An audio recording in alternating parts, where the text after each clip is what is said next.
Mr. Speaker, the previous speaker, the maker of this amendment, talked about being exhausting. This issue that he has brought before this body and the committee is exhausting. Just this week, the sponsor of this amendment called diversity, equity, and inclusion in the military a, quote, failed experiment. He has called it cancerous. Just this week, a senator from Alabama stated that it was his opinion that white nationalists are not necessarily racist and refused to denounce white nationalists serving in the military. All of this with the backdrop of the same senator holding up hundreds of military nominations, which is actively hurting our national security, something that this NDAA bill would address. To what end? The U.S. Marine Corps does not have a confirmed commandant as we speak. And yet, just an hour ago, on this very floor, one of the members on the other side of this body said his amendment, quote, had nothing to do whether colored people or black people can serve, unquote. Mr. Speaker, these comments show exactly why we need diversity, equity, and inclusion initiatives. Every day, our military grows more diverse, more and more reflecting the diversity of our nation.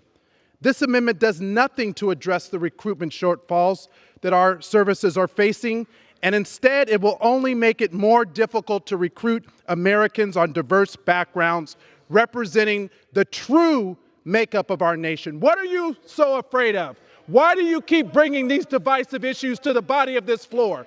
You are out of order. You are exhausting, Mr. Gaetz. The gentleman is no longer recognized. The gentleman is no longer recognized. Woman from Virginia reserves. I reserve. Excuse me, a point of order, Mr. Speaker. The gentleman from Florida is recognized. No, Mr. Speaker, I've made a point of order. You have to rule on the point of order. The gentleman will state his point of order. The gentleman has an obligation to address the chair, not other members. He did not do that. He was out of order, violating the decorum of the House. The gentleman has not stated a proper point of order. A parliamentary inquiry, then. I seek recognition to make a parliamentary inquiry. The gentleman will state his parliamentary What is the question. Parliamentary mechanism that requires an individual to address the chair? Because if it's not that, and we can address each other, let's do that for the rest of the debate. The chair will not engage in this dialogue. Would the gentleman like to be recognized for his 5 I minutes? want to be recognized for a parliamentary inquiry. The gentleman is not recognized. I'm not recognized for a parliamentary inquiry? I'm not recognized for a parliamentary inquiry? The chair will not engage with the gentleman. I have a parliamentary inquiry.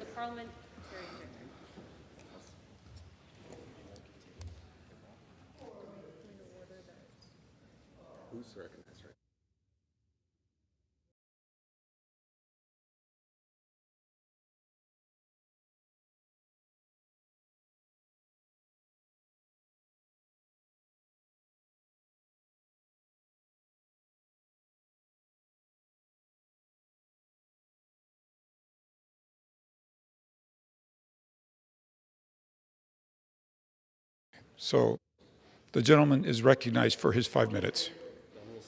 The gentleman will state his inquiry. Will the chair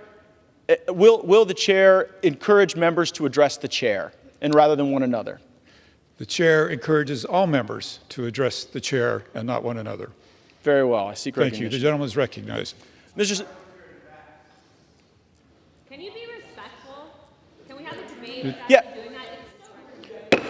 The gentleman from Florida is recognized. Yeah, thank you, Mr. Speaker. Amendment. And Mr. Speaker, the childish antics that we just observed indicate that we've got a lot of work to do, both in this House and the military, not to have radical racial ideology governing our discourse and governing the policy choices that we make in these bills.